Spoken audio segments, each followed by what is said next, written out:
آپ کو جن معاملات کی ضرورت ہے میں وہ دینا چاہتا ہوں گفتگو سے، لیکن کچھ لوگوں کو سند، روایت، ثبوت، پروف کی ضرورت پڑتی ہے، تو در حقیقت یہ جگہ نہیں ہے وہ تمام چیزیں پیش کرنے کی۔ پھر بھی آج ریکارڈنگ ہو رہی ہے، میں چاہوں گا کہ ان سب کے سامنے یہ چیزیں بھی پیش کریں، اس لیے کہ کچھ لوگوں نے یہ چیلنج کیا قرآن و حدیث سے یہ ثابت نہیں شب برات، یہ جھوٹا الزام ہے، قرآن سے ثابت نہیں، حدیث سے ثابت نہیں۔ سب سے پہلے میں نے خطبے کے بعد آیت پڑھی، اللہ تعالیٰ فرماتا ہے، یہ 26ویں پارے کی آیت، حامیم والکتاب المبین، 25ویں پارے میں، انا انزلناہ فی لیلۃ مبارکۃ انا کنا منذرین، اللہ فرماتا ہے اور کتاب مبین کی قسم، اللہ تعالیٰ نے قرآن عظیم کی قسم یاد فرمائی، اس کے بعد فرماتا ہے کہ ہم نے اس کو مبارک رات میں نازل فرمایا۔ اس کے متعلق دو قول ہیں، مفسرین فرماتے ہیں لیلۃ مبارکہ جو قرآن میں لفظ آیا ہے اس سے مراد شب قدر بھی ہے، اور بعض مفسرین فرماتے ہیں اس سے مراد شب برات بھی ہے، کیونکہ آگے کی آیت میں رب تعالیٰ فرماتا ہے فیہا یفرق کل امر حکیم، اس رات میں ہر حکمت والے معاملے کی تقسیم ہوتی ہے۔ رب تبارک و تعالیٰ اپنی جانب سے جو معاملات تقسیم فرماتا ہے وہ آج کی رات یہ ہو گئی قرآن پاک سے۔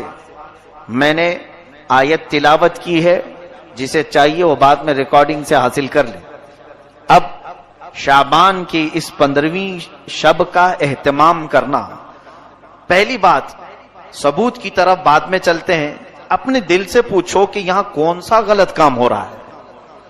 کیا تمہارا ضمیر اس بات کو گوارا کرتا ہے کہ تمہاری اس پوری محفل کو کوئی یہ کہے یہ گندی محفل ہے؟ معاذ اللہ رب العالمین، مسجد میں بیٹھنا، اللہ تعالی کا ذکر سننا، یا پھر عبادت کے لیے رات جاگنا، ذکر کرنا، تسبیح کرنا، چھوڑو، کسی بھی ثبوت اور سند کے بغیر تم اپنے دل سے پوچھو کیا یہ غلط راستہ ہو سکتا ہے؟ مسجد میں ڈھول بج رہے ہیں، یہاں باجے بج رہے ہیں، یا یہاں پر کوئی جوا کھیل رہا ہے، کوئی حرام کاری ہو رہی ہے، یہاں تو میرے مولا کو یاد کیا جا رہا ہے، رسول کریم صلی اللہ علیہ وسلم کی شان بیان کی جا رہی۔ تو حدیث پاک میں تو یہ ہے، اللہ کے نبی صلی اللہ علیہ وسلم فرماتے عند ذکر الصالحین تنزل الرحمہ، جب اللہ کے نیک بندوں کا ذکر ہوتا ہے تو رحمتیں اترتی ہیں، نیک بندوں کا ذکر ہوتا ہے، صالحین کا، تو جو نیکوں کا امام محمد الرسول اللہ صلی اللہ علیہ وسلم کا ذکر جس محفل میں ہو رہا ہو تو کیا وہ محفل رحمتوں سے جھما جھم نہیں برس رہی ہوتی؟ سب سے پہلی چیز تو یہ ہے کہ عقلی دلیل ہے، میں نے آپ کو سوچنے کی دعوت دی ہے، میں ان لوگوں کے لیے میسج دینا چاہوں گا جن کو ثبوت کی ضرورت ہے، پروف کی ضرورت ہے۔ آؤ سنو، سیدہ عائشہ صدیقہ رضی اللہ تعالیٰ عنہ فرماتی ہیں، بخاری شریف کی حدیث ہے، مسلم شریف کی حدیث ہے، مشکات شریف کی حدیث ہے، جلد نمبر 1 صفحہ نمبر 441، حضرت عائشہ صدیقہ رضی اللہ تعالیٰ عنہ اس کی راوی ہیں، فرماتی ہیں کہ میں نے آقا و مولا صلی اللہ علیہ وسلم کو ماہ رمضان کے علاوہ ماہ شعبان سے زیادہ کسی مہینے میں روزے رکھتے نہیں دیکھا۔ حضور اکرم صلی اللہ علیہ وسلم شعبان کے کبھی کبھار اکثر روزے رکھا کرتے تھے، یا پھر پورے مہینے کے روزہ رکھا کرتے تھے۔ اس سے تو ثابت ہوا کہ شب برات شعبان میں ہو رہی ہے یا پھر رمضان میں ہو رہی ہے۔ شب برات کے روزے کے بارے میں لوگوں نے پوچھا کہاں سے ثابت ہے؟ بخاری شریف پڑھو، ماں عائشہ صدیقہ فرماتی ہیں حضور 15 شعبان کیا پورے شعبان کا ہی روزہ رکھتے تھے۔ دوسری حدیث ہے، حضرت عائشہ صدیقہ رضی اللہ تعالیٰ عنہ فرماتی ہیں کہ نبی کریم صلی اللہ علیہ وسلم چند دن کو چھوڑ کر پورے ماہ شعبان کے روزے رکھتے تھے، پھر فرماتے شعبان میرا مہینہ ہے اور رمضان میری امت کا مہینہ ہے۔ تو حضور اکرم صلی اللہ علیہ وسلم روزے کا اہتمام فرماتے تھے۔ اور پھر یہ حضور کا ارشاد، جن لوگوں کی روحیں قبض کرنی ہوتی ہیں ان کے ناموں کی فہرست ماہ شعبان میں ملک الموت کو دی جاتی ہے۔ حدیث پاک، یہ بھی اللہ کے حبیب صلی اللہ علیہ وسلم فرماتے ہیں، یہ بھی بخاری شریف اور مسلم شریف کی حدیث سے میں تلاوت کر رہا ہوں، آپ کے سامنے ترجمہ میں پڑھ رہا ہوں، اس لیے مجھے یہ بات پسند ہے کہ میرا نام اس وقت فہرست میں لکھا جائے جبکہ میں روزے کی حالت میں ہوں۔ نبی کونین صلی اللہ علیہ وسلم فرماتے ہیں 15ویں شب کو، یعنی جو شب آج یہاں بیٹھے ہیں آپ، سال بھر جتنے مرنے والے ہیں ان کے ناموں کی فہرست ملک الموت کو دی جاتی ہے، اگلے سال تک اتنے لوگوں کی روحیں تمہیں قبض کرنا ہے۔ تو حضور پاک صلی اللہ علیہ وسلم فرماتے ہیں میرا نام اگر فہرست میں لکھا جا رہا ہو تو اس حالت میں لکھا جائے کہ میں روزے کی حالت میں ہوں یا میں عبادت کی حالت میں ہوں۔ پھر حضور اکرم صلی اللہ علیہ وسلم فرماتے ہیں 15ویں شعبان کی رات کو مرنے والوں کے ناموں کی فہرست تیار کی جاتی ہے۔ حضور صلی اللہ علیہ وسلم کے ارشاد سے معلوم ہوتا ہے اگرچہ رات کے وقت روزہ نہیں ہوتا، اس کے باوجود روزہ دار لکھے جانے کا ثواب تو ضرور دیا جائے گا۔ اب شب برات کے متعلق حضرت عطا بن یسار رضی اللہ تعالی عنہ فرماتے ہیں لیلۃ القدر کے بعد شعبان کی 15ویں شب سے افضل کوئی رات نہیں۔ یہ تابعی ہیں، کتاب کا نام ہے لطائف المعارف، صفحہ 145۔ اس کے بعد حضور اکرم صلی اللہ تعالی علیہ وسلم کی طرف سے جو یہ رات جاگنے کے متعلق، عبادت کے متعلق، اب سنیے کچھ اور دلیلیں۔ ایک بڑی حدیث ہے، حضور پاک صلی اللہ تعالی علیہ وسلم زیارت قبور کے لیے بھی تشریف لے جایا کرتے تھے، اور اس رات کو جانے کے متعلق بھی 2 حدیثیں میں آپ کے سامنے تلاوت کرتا ہوں۔ علامہ ابن الحاج مالکی رحمۃ اللہ علیہ شب برات کے متعلق لکھتے ہیں کوئی شک نہیں کہ یہ رات بڑی بابرکت ہے۔ یہ ابن الحاج مالکی رحمۃ اللہ علیہ اس زمانے کے نہیں، کافی زمانے پہلے کے، اور مالکی مذہب کے سب سے بڑے امام ہیں علامہ ابن الحاج۔ فرماتے ہمارے بزرگوں کا یہ طریقہ رہا ہے کہ اس رات کی بہت تعظیم کرتے تھے، اس کے آنے سے قبل اس کے لیے تیاری ایسی کرتے کہ جب وہ رات آ جاتی تو خوش اور جذبے سے اس کا استقبال کرتے اور پوری رات عبادت میں گزارا کرتے۔ المدخل کتاب کا نام ہے، جلد نمبر 1 صفحہ نمبر 392، یہ بھی موجود۔ علامہ ابن الحاج مالکی رحمۃ اللہ علیہ فرماتے ہیں ہمارے بزرگوں کا طریقہ رہا ہے۔ اب جن کے ہاں بزرگ ہے ہی نہیں ان کے لیے کوئی مسئلہ ہی نہیں، ہمارے ہاں بہت بزرگ ہیں، تو جن کو بزرگوں کے طریقے پر چلنا ہے تو اس کے لیے میں یہ دلیل پیش کر رہا ہوں، اور جس کو بزرگوں سے کوئی غرض ہی نہیں، خود ہی بزرگ بنا بیٹھا ہو، تو اس کے لیے کوئی دلیل کی ضرورت نہیں۔ اسے اگر میں یہ کہوں کہ میاں ابھی رات ہے تو وہ مجھ سے لڑ پڑے گا، نہیں سورج نکلا ہوا ہے، ایسوں کو دلیل کی ضرورت نہیں ہوتی۔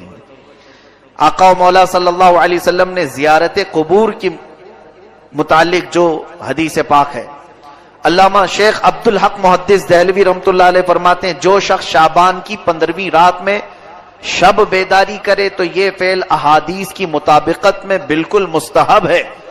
رسول کریم صلی اللہ علیہ وسلم کا یہ عمل بھی احادیث سے ثابت ہے کہ شب برات میں آپ مسلمانوں کی دعائے مغفرت کے لیے قبرستان تشریف لے جاتے تھے۔ یہ علامہ شیخ عبدالحق محدث دہلوی رحمۃ اللہ علیہ اس بزرگ کا نام میں لے رہا ہوں جن کے متعلق تمام دیوبندی حضرات کا بھی اتفاق ہے، اہل حدیث جماعت کا بھی اتفاق ہے، اہل سنت و جماعت بھی شیخ عبدالحق محدث دہلوی کو اپنا امام تسلیم کرتے ہیں۔ وہ بغیر اختلاف کے لوگوں کے نزدیک بالکل مستند عالم دین ہیں، ان کی بات میں نے یہاں پر پیش کی۔ آپ فرماتے ہیں کہ ہر 15ویں شب شعبان کی رسول کریم صلی اللہ علیہ وسلم قبرستان تشریف لے جایا کرتے تھے۔ اس کے علاوہ غوث پاک کی لکھی ہوئی کتاب ہے، سرکار شیخ عبد القادر جیلانی رضی اللہ تعالی، ہمارے لیے اتنی دلیل بہت بڑی ہے، بلکہ ہمارے لیے تو بس اتنی بات ہے کہ محلے کا امام کہہ دے تو بھی ہم چل پڑتے ہیں، لیکن بہرحال لوگوں کو قائل کرنے کے لیے بڑے بزرگوں کی بات پیش کرنی ہوتی ہے۔ سنیں غنیت الطالبین صفحہ نمبر 250، حضرت حسن بصری رضی اللہ تعالیٰ عنہ کا ایک واقعہ نقل کرتے ہوئے فرماتے ہیں جب آپ شب برات میں گھر سے باہر تشریف لائے تو آپ کا چہرہ یوں دکھائی دیتا تھا جس طرح کسی کو قبر میں دفن کرنے کے بعد باہر نکالا گیا ہو۔ آپ سے اس کا سبب پوچھا گیا تو آپ نے فرمایا خدا کی قسم میری مثال ایسی ہے جیسے کسی کی کشتی سمندر میں ٹوٹ چکی ہو اور وہ ڈوب رہا ہو اور بچنے کی کوئی امید نہ ہو۔ پوچھا گیا آپ کی ایسی حالت کیوں ہے؟ فرمایا میرے گناہ یقینی ہیں لیکن اپنی نیکیوں کے متعلق میں نہیں جانتا کہ وہ مجھ سے قبول کی جائیں گی یا پھر رد کر دی جائیں گی۔ یہ علامہ امام حسن بصری رضی اللہ تعالی مشہور تابعی فرماتے ہیں شب برات کو آپ اتنا خوف سے باہر گھر سے نکلتے تھے ایسا لگتا تھا جیسے کسی قبر سے مردے کو اٹھایا گیا ہے۔ آپ سے پوچھا جاتا تھا کہ آپ کی حالت ایسی کیوں ہے؟ وہ فرماتے تھے کہ خوف کی وجہ سے، گناہ میرے یقینی ہے مجھے معلوم ہے لیکن نیکیوں کے بارے میں مجھے معلوم نہیں کہ وہ قبول ہوئی کہ نہیں ہوئی۔ گناہ تو پکا معلوم ہے کہ گناہ ہے، نیکی تو میں نے کر لیا، قبول ہوئی کہ نہیں یہ معلوم نہیں۔ اس خوف سے آج کی رات میں کانپ جایا کرتا ہوں کہ آج رب تعالیٰ کے ہاں سے احکام نازل ہوتے ہیں۔ یہ غنیت الطالبین سرکار غوث الاعظم دستگیر رضی اللہ تعالیٰ عنہ کی لکھی ہوئی کتاب میں ہے۔ اب قرآن پاک کے بعد بزرگوں کے بعد علامہ قرطبی رحمۃ اللہ علیہ کی تفسیر مشکات شریف کی حدیث جلد نمبر 1 صفحہ نمبر 277۔ بعض لوگوں کو یہ عادت ہے جھوٹے اس طرح سے بیان کرتے ہیں۔ بہت سارے لوگ انٹرنیٹ کے مبلغ یا پھر واٹس ایپ اور فیس بک کے بڑے چیٹر لوگوں کو ایسا بیوقوف بناتے ہیں۔ میں آپ کو جو چیز پیش کر رہا ہوں وہ اوتھینٹک ہے، مجھ سے سوال کر سکتے ہیں آپ بعد میں بھی۔ مشکات شریف حدیث کی بڑی کتاب ہے، اس کی پہلی جلد صفحہ نمبر 277۔ حضرت عطا بن یسار رضی اللہ تعالیٰ فرماتے ہیں شعبان کی 15ویں رات میں اللہ تعالیٰ ملک الموت کو ایک فہرست دے کر حکم فرماتا ہے جن جن لوگوں کے نام اس میں لکھے ہیں ان کی روحوں کو آئندہ سال تک مقررہ وقتوں پر قبض کر لو۔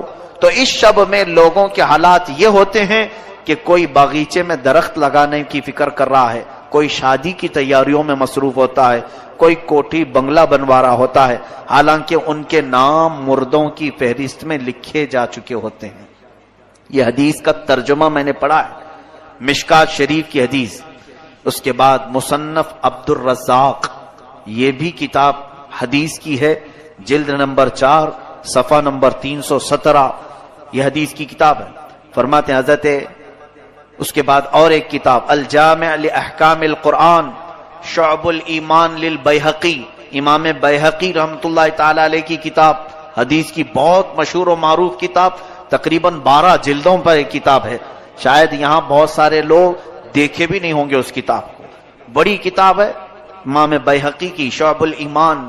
اس میں فرماتے ہیں حضرت عثمان بن محمد رضی اللہ عنہ سے مروی ہے، سرکار مدینہ صلی اللہ علیہ وسلم نے فرمایا ایک شعبان سے دوسرے شعبان تک لوگوں کی زندگی منقطع کرنے کا وقت اس رات میں لکھا جاتا ہے، یہاں تک کہ انسان شادی بیاہ کرتا ہے اور اس کے بچے پیدا ہوتے ہیں، حالانکہ اس کا نام مردوں کی فہرست میں لکھا جا چکا ہوتا ہے۔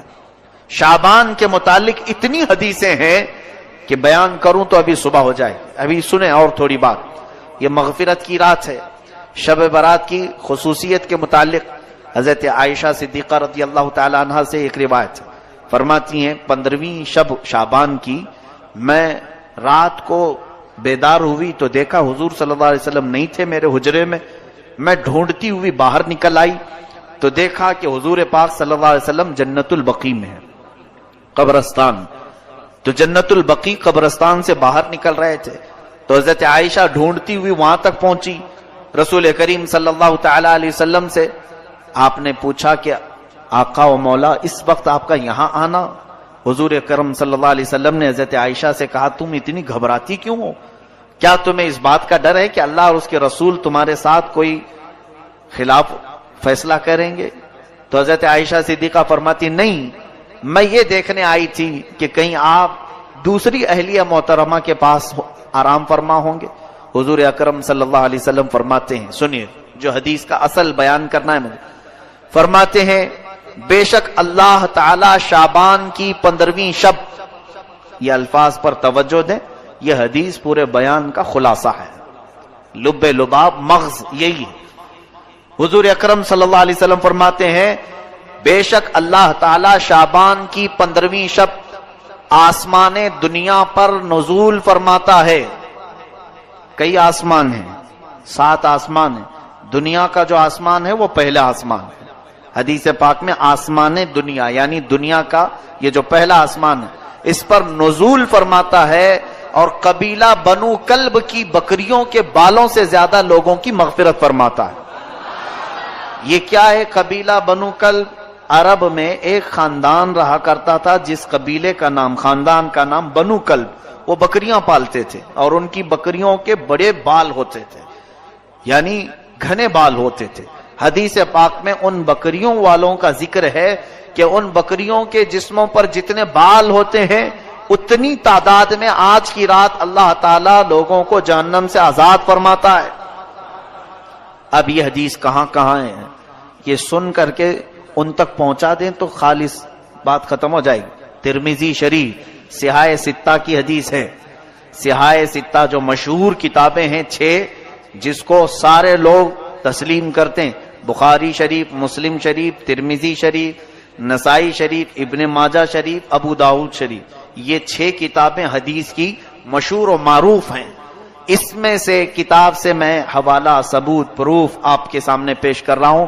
ترمذی شریف جلد نمبر 1 صفحہ نمبر 156، دوسری بھی سیاہ ستہ سے ہی پیش کر رہا ہوں، یہی حدیث سیم ٹو سیم حدیث حضرت عائشہ کی، ابن ماجہ صفحہ نمبر 100، تیسری کتاب سیم ٹو سیم یہی حدیث مسند امام احمد بن حنبل رضی اللہ عنہ، جن کو غیر مقلد اور اہل حدیث بہت مانتے ہیں، اہل حدیث حضرات بھی بہت مانتے ہیں۔